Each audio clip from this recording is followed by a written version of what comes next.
peux nous raconter un souvenir particulier qui t'aurait marqué de ton enfance? Un souvenir de mon enfance qui m'est marqué. Alors, alors, je- un souvenir qui me vient comme ça. Alors, j'étais fasciné quand j'étais enfant par un vieux bonhomme qui habitait Metz, qui s'appelait. Il vivait sous le porche de la cavalerie, place de l'Ancien Hospice. Il s'appelait Monsieur Fraissinet.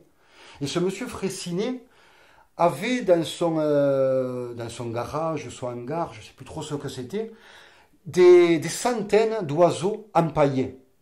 Et quand j'ai découvert cet antre magique, cette caverne d'Ali Baba de l'ornithologie, j'ai été vraiment émerveillé. Pour moi, ça a été une révélation. J'étais tout jeune, hein, c'est ma grand-mère m'y avait amené, et j'ai eu une fascination pour les oiseaux à partir de ce moment-là.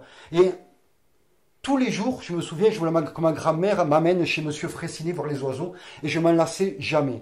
Si bien que un jour, Monsieur Fraissinet m'a dit, je vois que tu es passionné par les oiseaux, je vais t'offrir un faucon hobereau empaillé.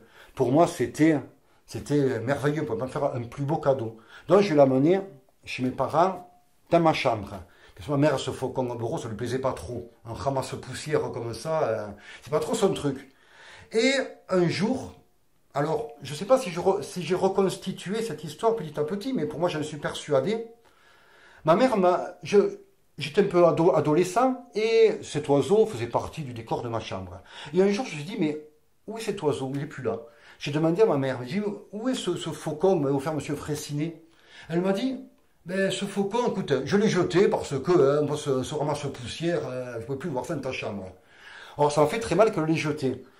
Et le, le lendemain même, j'ai appris la mort de Monsieur Fraissinet, alors que ça va être peut-être des mois que je ne me souciais plus, parce que j'avais des préoccupations d'adolescent, je ne me souciais plus de ce faucon. Et le jour où je me suis rendu compte qu'il n'était plus là, j'ai appris en même temps la mort de Monsieur Fraissinet.